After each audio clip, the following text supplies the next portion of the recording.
Hello and welcome back to Ace Attorney, Phoenix Wright Attorney, where we are going to be doing the trial.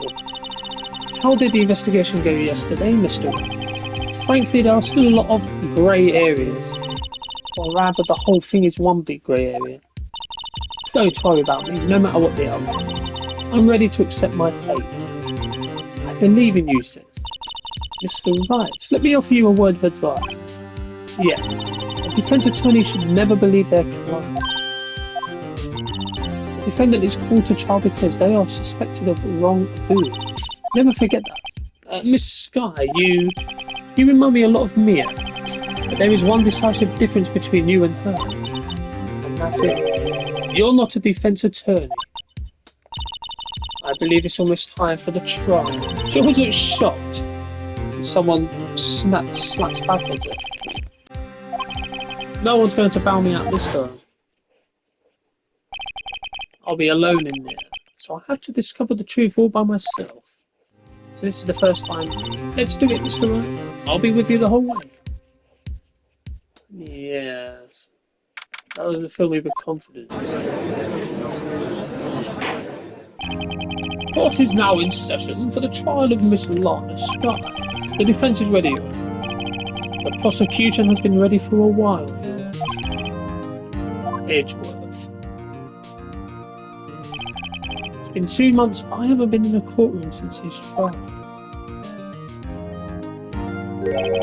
I hope that personal feelings will not be a part of the proceedings today, Mr. Wright. I will choose the path I think is right, regardless of what those around me might say. The judgment to be made here is in our hands, not those of anyone else. Very well, Mr. Edgeworth, your opening statement, please. Chief Prosecutor Lana Sky has committed an unpardonable crime. Not only this, but she was rash enough to commit it in the prosecutor's office lot. Wow, he's much more forceful in person. I suddenly feel like confessing to everything. However, she will now pay for her rashness with her life. There was a witness to her crime. A professional witness. Well then, call your first witness, Mr. Edgeworth. The prosecution calls its first witness, Miss Angel Starr, to the stand. Haven't I seen you somewhere?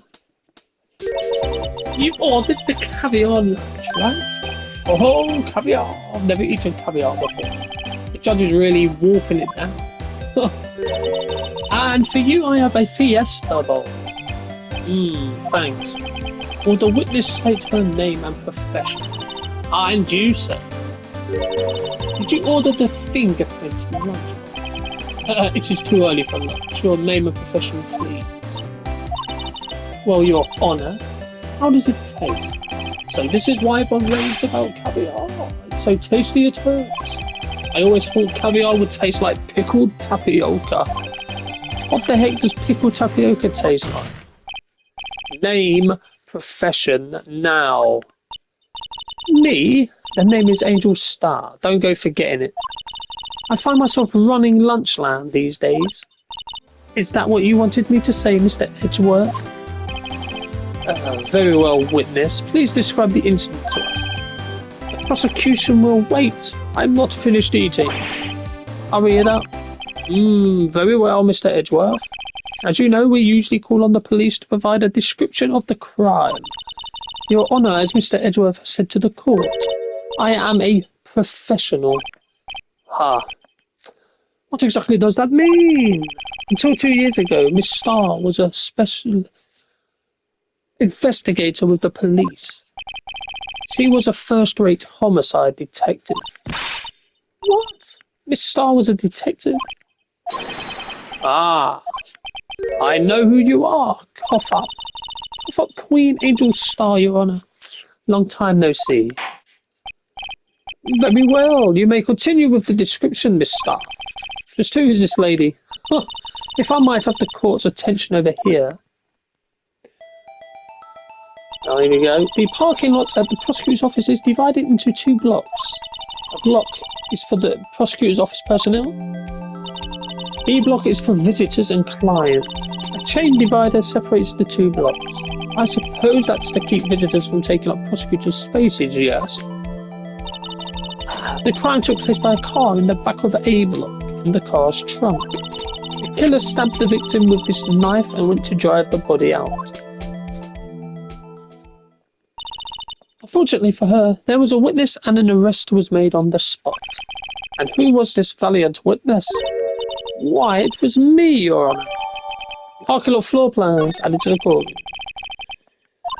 Of course, Your Honour. Immediately after that, I apprehended the chief prosecutor. It seems rather cut and dry, doesn't it? Well, Mr. Wright, I can't agree on principle, Your Honour. It seems that some poor losers are unwilling to accept the truth, Your Honour. Shall I proceed to crush what little hope they have remaining? If you can, then give them your worst, Miss Starr. Oh, wow!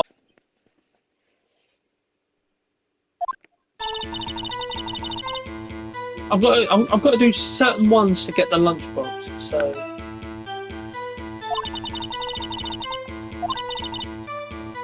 Finally home detective intuition at work. Going through the wire fence, I saw the chief prosecutor standing next to a garish car. The chief prosecutor was holding a knife in her right hand, and she thrust the pointy tip of the knife into Detective Goodman's chest. Bringing a lunchbox to your boyfriend, how touching. As you can see, there is no room for doubt. The key point of your testimony seems to be nothing other than the point of the knife which you saw being stabbed into Detective Goodman. So how does it feel to be so utterly crushed? I am still thinking about that. It's merely a flesh wound, Mr. Wright. Very well, Mr. Wright. You may cross-examine the witness. I can't do the judge's voice. My voice is going again. It's fine. Doesn't matter if they do the voices properly. How did you know? I respect the prosecutor's basic aberrance of crime. Yet their methods are ugly and twisted. Twisted methods will always lead to tragedy. The lunch lady's uninformed opinion is duly noted, given that they are used to erase inconvenient evidence at their whim. Killing off a detective that knew too much is merely an extension of that. Miss Starr, do you have something personal against the prosecutor? I felt that I had found my dream job when I became an investigator. And if I hadn't been laid off by those prosecutors over there, I'd still be there. To me, prosecutors are nothing more than worms. I said I'm a pro, as you know. My testimony is unbiased and flawless. Very well, you may continue, Miss Starr.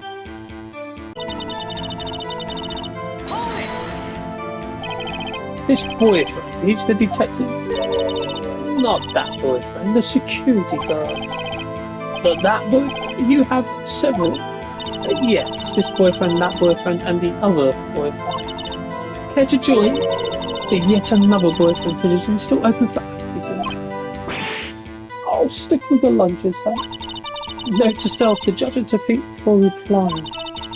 The security guard room is indeed locked in A block. It's up on the second level, so you can see everything from there. That would be the room of the security center.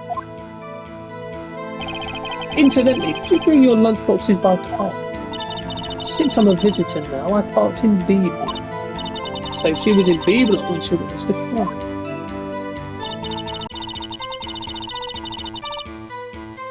Not that one. This one. By garage car, you mean Mr. Edgeworth's car, yes. Mr. Edgeworth's? Incidentally, the knife with which the victim was stabbed was also Mr. Edgeworth, wasn't it? Indeed it was. What an odd case this is. The person you saw, you are sure it was the defendant? I saw her from no further than 30 feet away. I am certain it was her. If she's telling the truth, we're doomed. We just do what we can, even if we don't have any proof, we can always nitpick.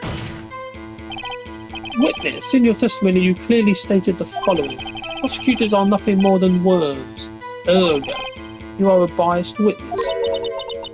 You might want to keep those silly opinions to yourself in the future, rookie. Rookie? Unless you're willing to risk the consequences of doubting me. I'll fry you like a fritter, crispy on the outside, chewy on the inside. That was inspiring. I believe I've heard that tagline elsewhere. You could cry plagiarism. I may be relegated to the lowly post of lunch lady, but my instincts are home. A photograph. You took this? The moment I witnessed the crime, my reflexes took over and I took a picture. In fact, one of my lunchboxes is equipped with a camera. I suppose that's more exciting than just hanging it around your neck. Witness, why am I only seeing this photograph just now? You think I'd show it to you? Prosecutor, think again. My boyfriend works in the photography division of criminal affairs. Well, this is most certainly the defendant. Uh-oh, that is unmistakably Lana Sky. So what was the defendant doing at the time? No, she wasn't. No, she wasn't. Did you witness this? You saw Miss Sky stab the victim with the knife. As I've already said, yes. I swear it's on my finest salmon swirl lunch. I'm sure that is a fine lunch. But isn't that odd? Look at this photograph. This is the photograph you took of the very moment of the crime, is it not? And why is Miss Sky not holding a knife? Mr. Edgeworth, you're fool. Objection. That had to be the weakest objection ever, Edgeworth. Yet it was still stronger than your ever feeble mind, Mr. Wright. What do you mean, Mr. Edgeworth? This photograph was not taken the moment before the stabbing. This was taken the moment after the stabbing. Objection!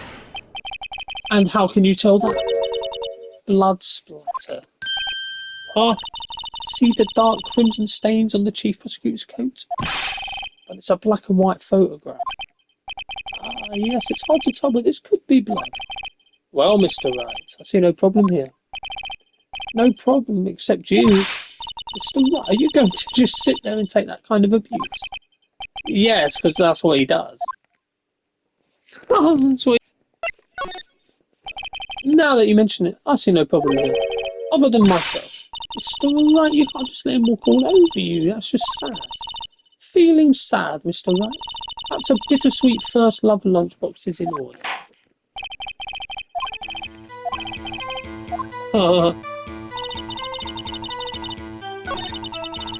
Right. Right. Present. I've got to do all this again. Because I've got to do it to get the... I'm not sure I follow. Oh, bollocks. Oh, I pressed the wrong button.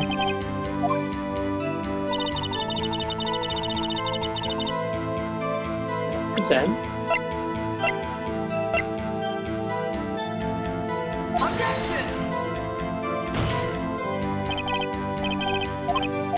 What? Hey, oh, hang on.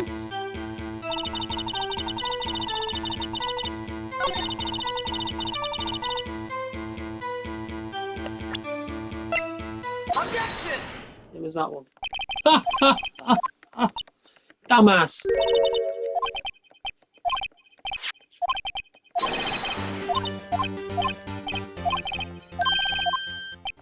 Skip all this. Objection!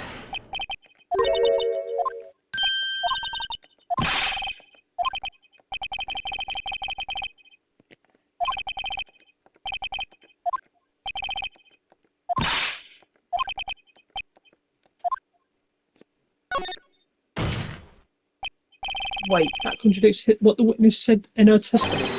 Namely, that she took the picture the moment she witnessed the crime. Well, it seems I was slightly unclear. My apologies. That's it. If you run out of lunch, you order seconds, problem solved. If you don't like it, try ordering the jumbo size lunch from the get-go. I didn't have time to stop her. Prosecutor Sky was cold, calculating like a robot. She killed without pain or remorse. It was a premeditated murder. Premeditated? How do you know? Look at the chief prosecutor's hands in that photograph. Well, are those gloves? Surgical gloves made of thin rubber, most likely. Why would she have those on? If it was not premeditated, she would not be wearing those gloves.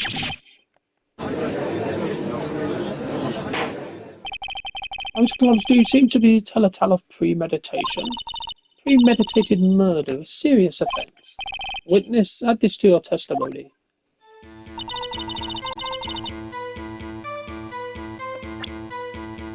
The knife? It's got to be, because there's no print on the knife. Objection! Witness, do you know what this is? Are you trying to test me? I sold box lunches for a living, you know. That's a knife. The knife. The knife that was in Mr. Edgeworth's trunk. Indeed, it is my knife. What was this case? The bloody murder. The defence has a request. We ask that the witness provide an accurate testimony. What's that, rookie? In your testimony, you stated that Lana Skye planned this murder, and that's why she was wearing those special gloves. Seems like a natural conclusion to me. The gloves do indicate planning. However, why would she not also prepare the most important thing, the murder weapon? Oh, this knife just happened to be in the trunk of that car. Ladies and gentlemen, if you're going to plan a murder, you don't forget the weapon. You're damn right. Order, order. Great show, Mr. Wright. My sister's as good as free. Oh, here he is. Right. I believe the next lunch you'll be eating is humble pie. What? I hope you weren't deluding yourself into thinking that the tide has turned. Not over such a trifling detail. But this shoots a hole in the whole premeditated theory. Bah. The prosecution could care less if it was premeditated or not. The only one who seems to care is that lunch lady over there. The defendant, Lana Skye, murdered a detective with a knife. That's the only thing the prosecution need prove, nothing else. Very good, Mr. Prosecutor. I suppose you think you're clever now. But you know as well as I do that she planned on killing him. It was planned. If it wasn't... I believe I'd like to hear your testimony again. Witness, please tell us only what you saw. How dare you? Powers of deduction are not to be underestimated.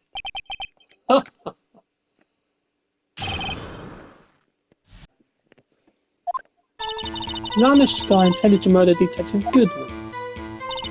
That's why she pulled the victim all the way to the prosecutor's office.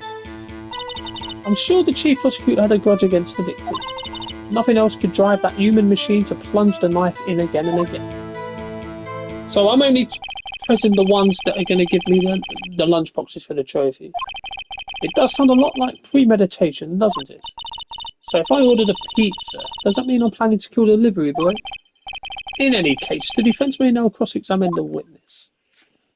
Right, so I need to go to the last one. I just want to do the ones I need for the trophy.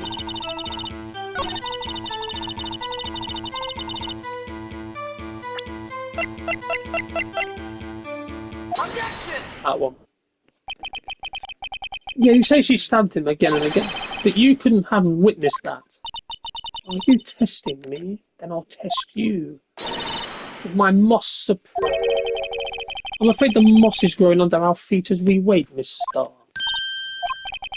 What do you mean? I shouldn't have to explain this, but take a look. The autopsy report states that death was due to a loss of blood from one stab wound. Ah, you're right. Good show, Mr. Edwards. What a hump, he's my hero, really. What about my objection? No one noticed. Well, witness, you've got the crime scene set right. Oh, thanks. I always believed that no one could ever mistake ketchup for blood. But now I realise that such mistakes are possible. So you're saying you mistook something for blood? When she lifted her knife, I thought I saw blood at her breast. Spotted blood from her victim. That's why I thought she must have stabbed him at least twice. You thought it was blood? Testify.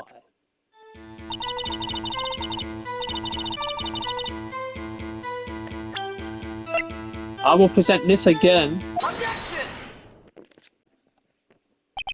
Miss Starr, I demand an explanation. The witness is clearly not suited for detective work. What? The suspect was not wearing a scarf or muffler of any kind when she stabbed the victim. And you approved it yourself of this photograph. Huh? That can't be? Only a professional lunch lady could be so utterly clueless. Congratulations, perhaps you finally found your true calling in life. Harsh words, but good. What was my objection, chopped liver? But it was there. A scarf. No, not that, but something red, really. Well now, where were we? The witness has given us an entertaining interlude, but back to business. Very well, witness, continue your testimony. You saw the crime and apprehended the suspect. Tell us about that. Very well. I do remember some things accurately, at least. Ultimately, we couldn't shape the most important part of her testimony. The part where your sister stabs the victim. This next testimony might just be the moment of truth. This is the third one. After the murder, the suspect attempted to run behind a petition off to her side. I quickly called her, explained her rights to her, and arrested her on the spot. Ah yes, when I arrested her, she mentioned the muffler. That's what had me confused in my earlier testimony. Chief Prosecutor made to escape, but against Angel Starr, resistance is futile. You are quite determined about this scarf, aren't you? I strike like a snake and bite like a cobra. That's me, Angel Starr. That wasn't a very good metaphor. First of all, a cobra is a kind of snake. Oh, no thanks. Note to self, Mr. Wright is weak against poisonous snake bites. Kicked over an oil drum. An oil drum? Oh, she's beautiful but deadly. A predator, this one. A leopard woman. Very well, Mr. Wright. Your cross-examination, if you will.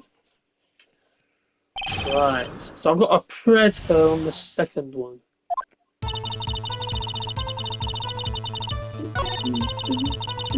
Hold it! You say quickly. Are you close to the suspect?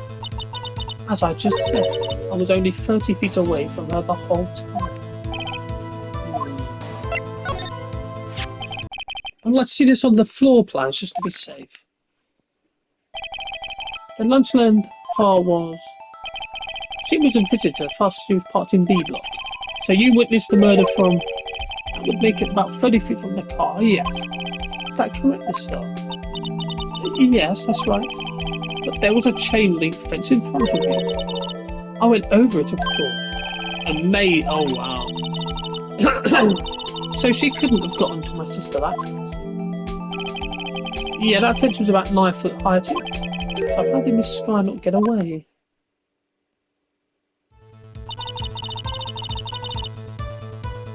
Pressure on that. She mentioned the muffler. What exactly did she say? If I remembered it exactly, I would have told you in my testimony. Anyway, all I heard her say was the word muffler. Just that one word. So what you heard wasn't the suspect talking to you, to someone else? Yes, the chief prosecutor was talking on her phone. Her phone? She can't hear. Do you mean the cell phone discovered at the crime scene? Yes, ultimately. Ultimately? My memory. It's like a salmon heading upstream, you see. No, the court doesn't see Miss Starr. The chief prosecutor first attempted to use the phone hanging on the wall. On the wall.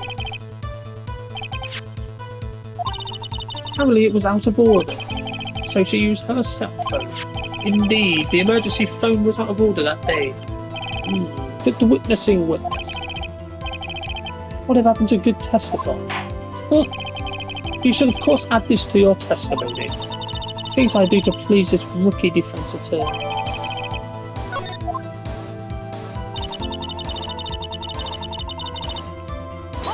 That's pressure on it. Do you think you could restate your testimony for the court? Aha! I was going to ask the same thing. I'll only say this one time, so listen close, rookies.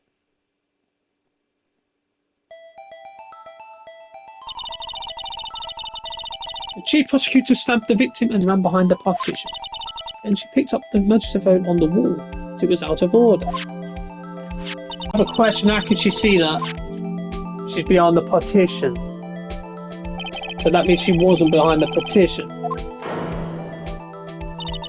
Then when I boldly grabbed her arm, the chief prosecutor hung up her phone. And you saw her doing this? What is it, Mr. Wright?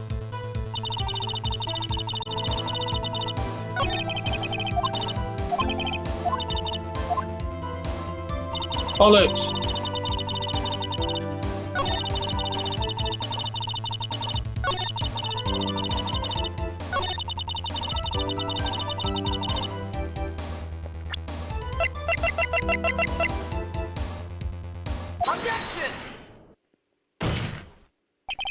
Miss Starr, I have a conclude that you have a personal grudge against Miss Lana Starr.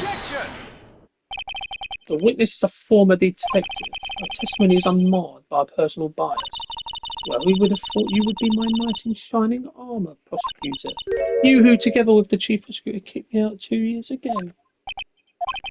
Well, Miss Starr, this is a fatal contradiction with your memory. I don't know what you're talking about. Mess with me, and I'll make you cough it all up. Let's look at the floor plans. You said you witnessed the crime from this point. However, if that's true, you couldn't possibly have seen Miss Sky making that phone call. I believe you see what I'm getting at. That emergency phone was on the backside of this petition. If indeed you were in D block, you couldn't have seen it. Don't you dare. Oh, what is the meaning of this? Simple, Your Honour. She's not coughing up lunch. She's coughing up lies. That's quite a claim, Mr. Wright. Perhaps you will allow me a question. Tell us exactly what lie this witness has told the court.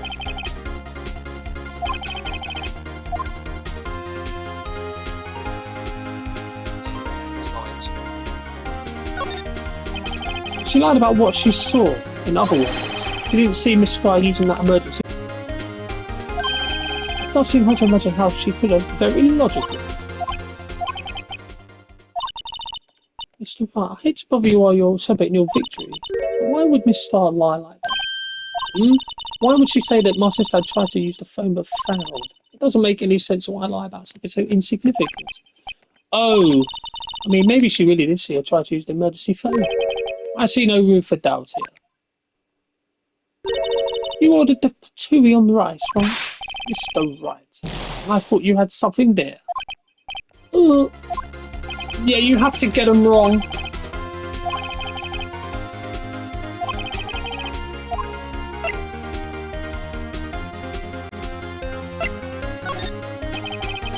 She lied about the order of events. Miss Sky used that emergency phone before them. I see. I hadn't thought of that. Yeah.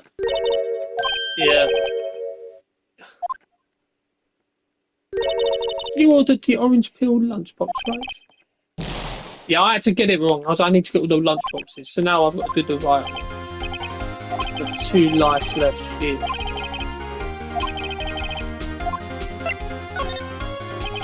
Miss Sky tried to use the emergency phone, but it was out of order. What is significant about this fact? Nothing. Therefore, it would be pointless for me to start to lie about it. Pointless to lie, I see. Say the witness did actually see Miss Sky using the emergency phone. It would mean Miss Sky witnessed the crime from a different location. A different location. Now that's a pointless lie if I ever heard it. Before you call my lie pointless, at least let me tell it. Let me ask a question to our clever wordsmith, Mr. Wright. Just where was the witness when she saw the crime? Oh, it has to be the security room. Has to be. Take that! This is the only place where she could have been. The security guard room.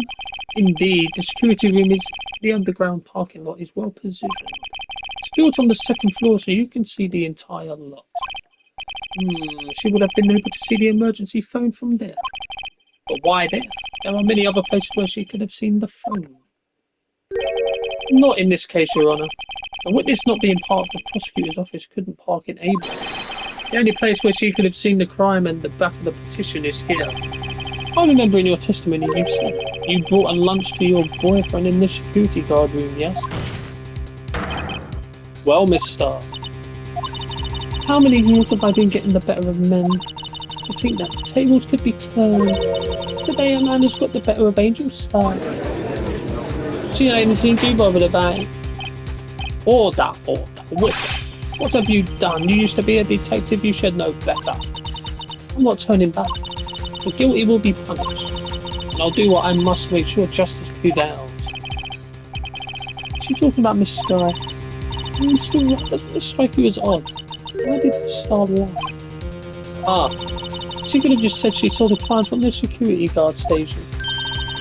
It wouldn't change anything. Exactly. This photograph tells all. It was the defendant who stabbed the victim. That truth still stands. Objection! It still stands. I disagree, Mr. Edgeworth. If a witness is found to be lying, they're guilty of perjury. She knows this. She wouldn't risk that without a good reason. Me? Who else? Mr. Wright, let's review what we know. Oh, gosh. Miss Starr witnessed the crime from the security guard station.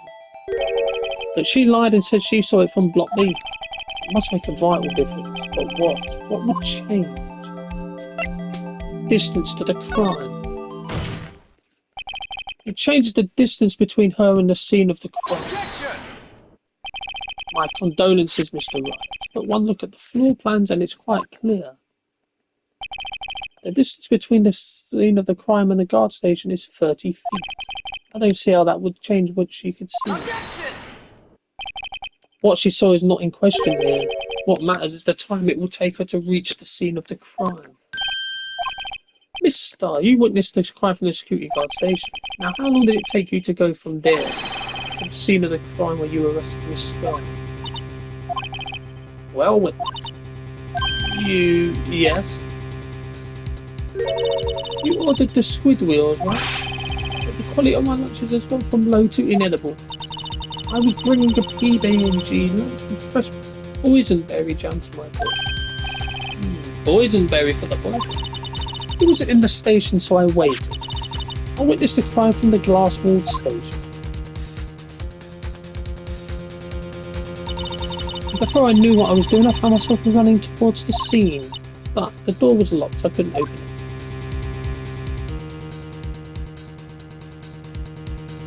So she ran all the way round.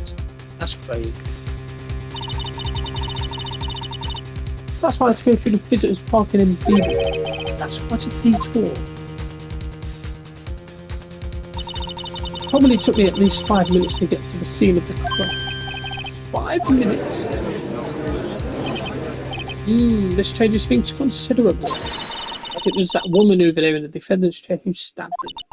I know it. I have photographic evidence. I swear it. I swear it on my finest plastic sport. You have a point. Would you like another caviar? Absolutely. Good. Mr. Wright, you have to do something.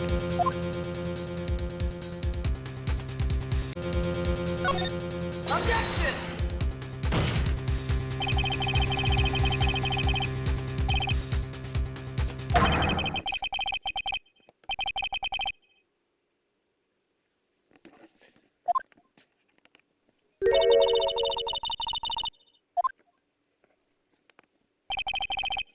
5 minute blank, isn't that strange? Strange. If you were a criminal, what would you do with the 5 minutes, Your Honor? Well, I guess I'd flee the scene. Hey, don't get the wrong idea. But you have the instincts of a killer. You would run, but this time was different. Miss Sky dawdled at the scene of the crime. She even had her picture taken. No true criminal would act this way. It's inconceivable.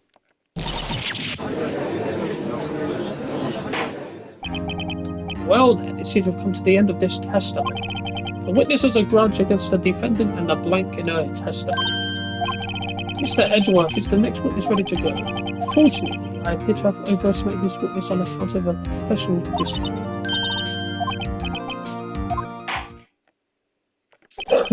I'm afraid that the cough-up queen has been dethroned, and with that, court is adjourned.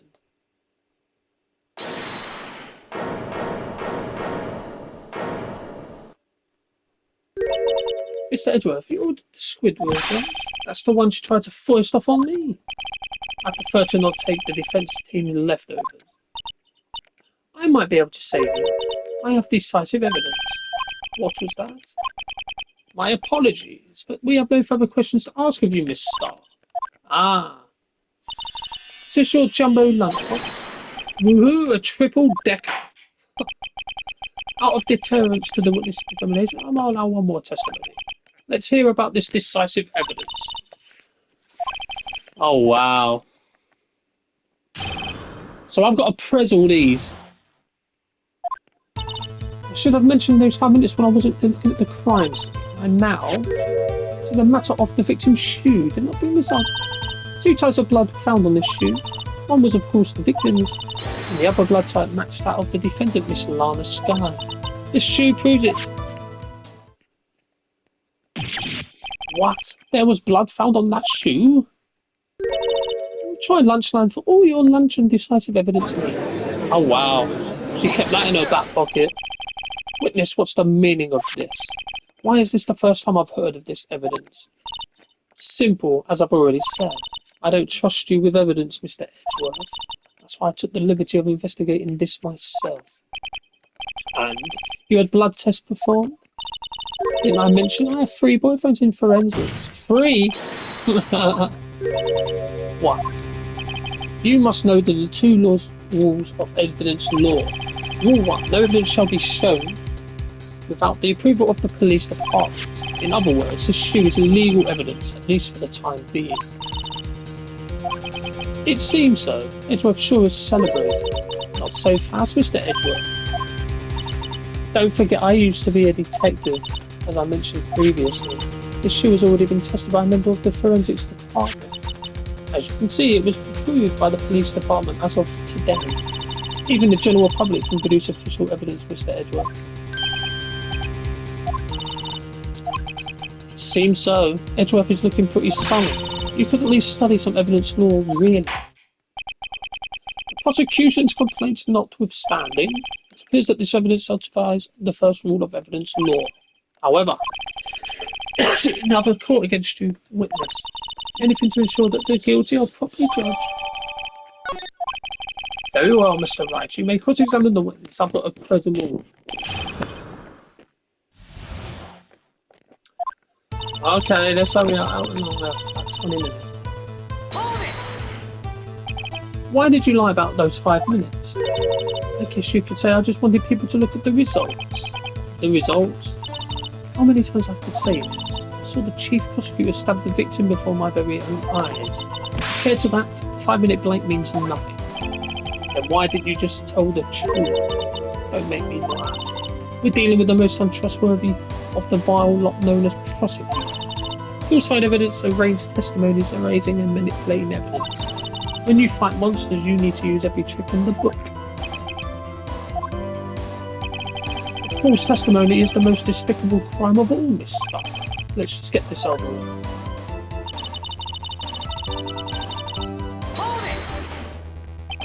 And you found this shoe at the scene of the crime. I detained the chief prosecutor and notified the police department.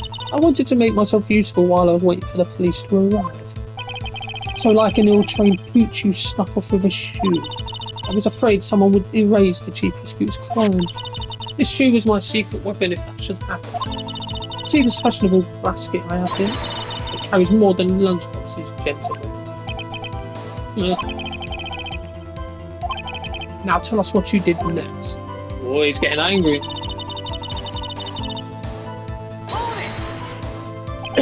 So you brought it to the forensics department. If you're going to submit something that has evidence of what you needed to prove, to do that, evidence must be analysed by a forensics expert. Shoe does appear to have blood stains on it. Well, the man was stabbed after all. And that blood belonged to the victim, Detective Goodman. As I said, there were 2 types of blood found on the shoe.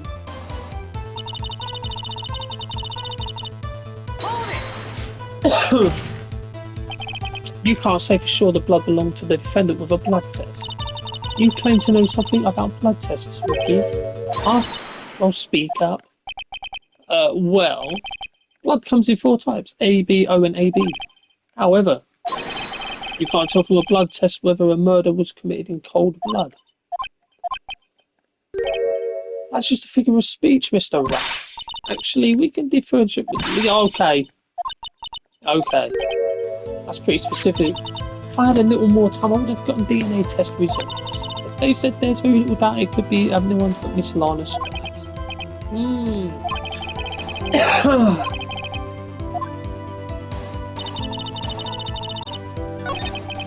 Oh, bollocks.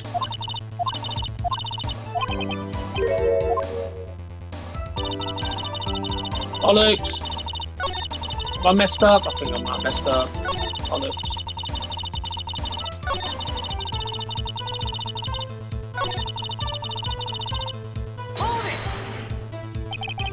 Can't let this evidence go without fight. You ordered the peppered fish guts, right? Some like it hot, Mr. Wright. Some like your client she's enough hot water to make a whole vat of soup. Mr. Wright, you or don't have a problem with the shoe. Problem.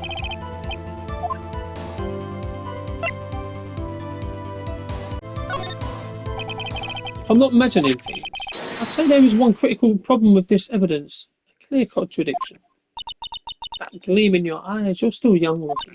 I'd give you a peppered fish gut now, but you couldn't take the heat, could you? What is contradictory about the victim's shoe?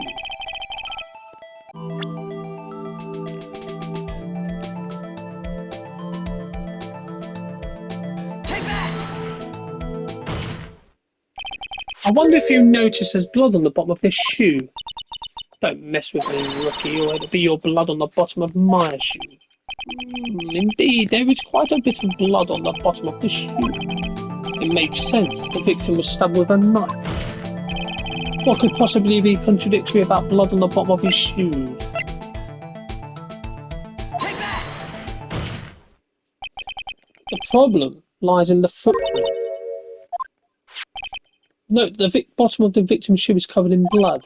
Then isn't it strange? Why weren't any bloody footprints found by the scene of the crime? As you can see, there were no traces of any such footprints at the scene of the crime. That contradicts your claim about this shoe. This picture only shows part of the floor, so there could have been bloody footprints. Then where are they, Mr. Edgeworth? Because we checked the scene and found nothing of the sort. Order. Well, witness.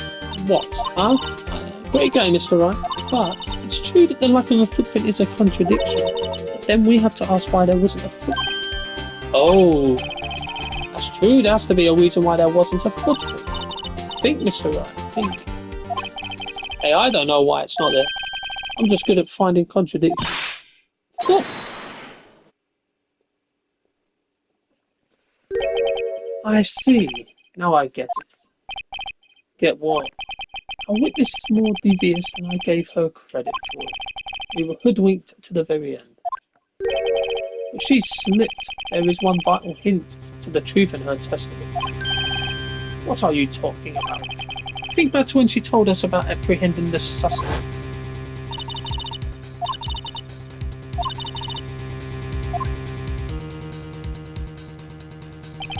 I thought that was a strange thing for the normally cool-headed chief to do.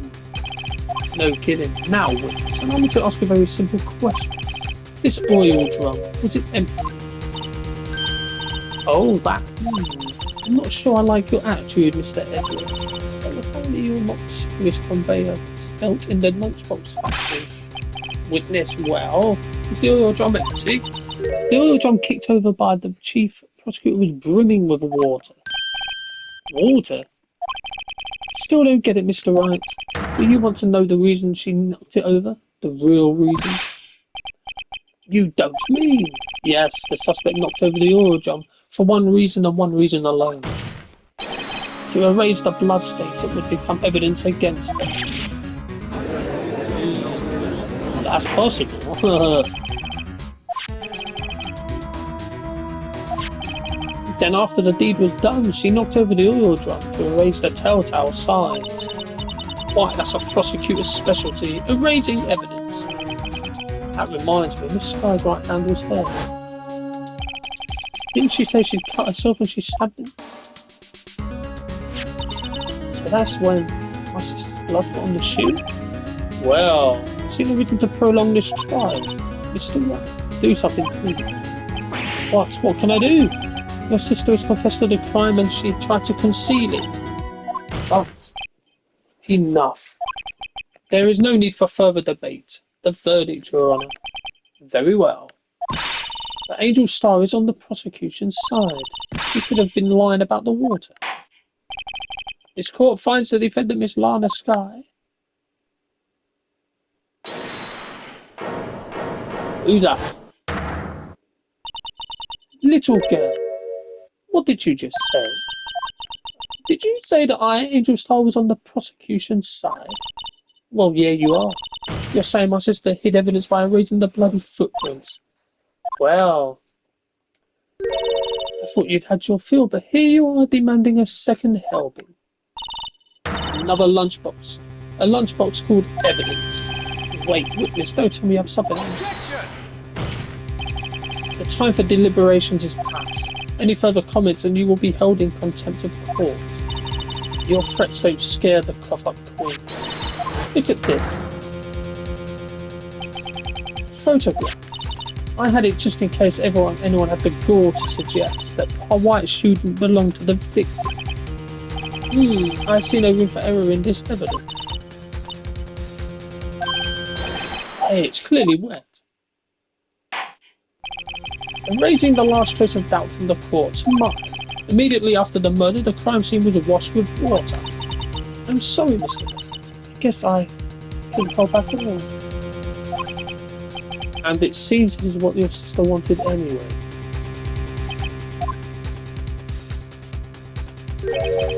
I'm sorry, Mia.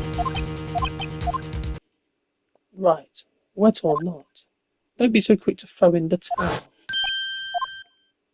Get yourself up off the asphalt. Take another good look. Don't give up. Not until the bitter end.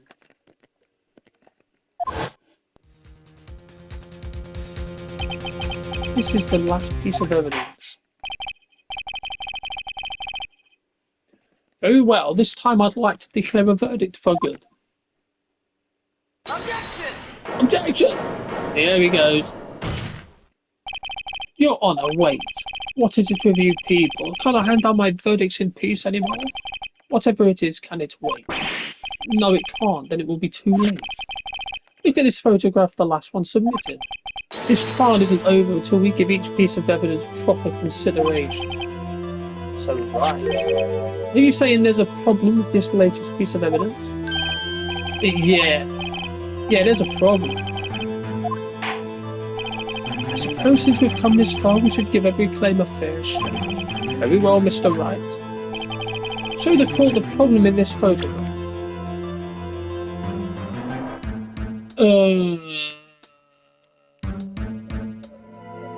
Take that! Problem is this. What's this? There's something coming out of the car's muffler. Wait just a moment, Mr. Edgeworth. Your Honour, you just said muffler. However, I see no trace of a muffler or scarf of any kind in this photograph. A muffler is also a part of a car or motorcycle, Your Honour. Just think of it as a part of the exhaust system, a pipe. I see, and I see. What's that suspicious-looking cloth sticking out of the car's muffler? So what if there is something sticking out of the muffler? What does that have to do with this case? Nothing, absolutely nothing. Objection! Sorry, Miss Starr, but it's not going to be that easy. In fact, you've already told us why this is important to the case. You said as much in your testimony. Let's hear what Mr. Wright has on his mind. Tell us why you think this piece of cloth in the muffler is related to this case.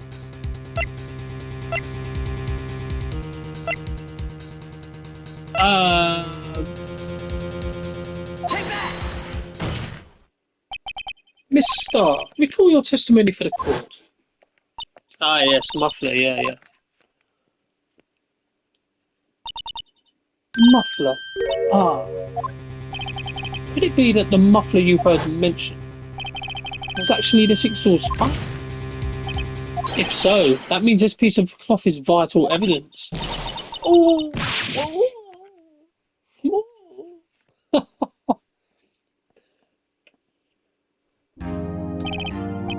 Well, it seems we will have to suspend the proceedings.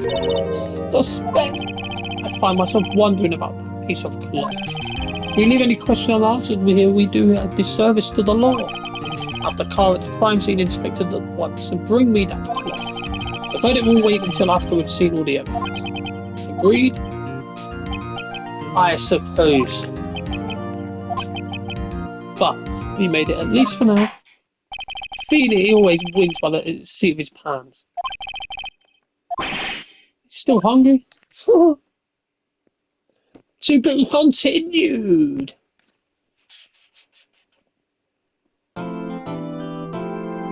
Wow, okay. So yeah, I only did all that so I can get all the trial latter. Christ. Okay, so thank you for watching. We will be back. I will be back next time when we will be doing day 2 trial latter. Thank you and goodbye.